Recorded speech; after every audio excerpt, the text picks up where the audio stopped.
আপনি কি জমির দখল হারিয়েছেন? ভাবছেন মালিকানা নেই তো কি হবে? হতাশ হবেন না। সম্প্রতি বাংলাদেশের আপিল বিভাগের একটি যুগান্তকারী রায় জমি সংক্রান্ত সমস্যায় ভুক্তভোগী হাজারো মানুষের জন্য আশার আলো নিয়ে এসেছে।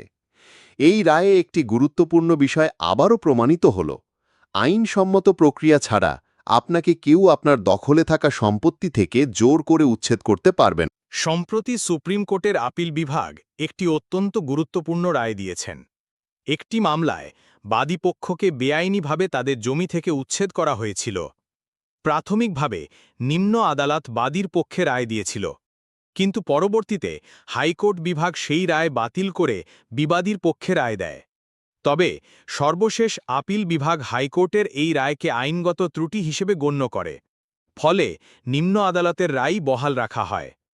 এই রায়ের মূল কথা হল, আপনি যদি কোনো জমির শান্তিপূর্ণ দখলে থাকেন, তবে আইন আপনাকে সুরক্ষা দেবে। এমনকি আপনার কাছে মালিকানার কাগজপত্র না থাকলেও এই সুরক্ষা আপনি পাবেন।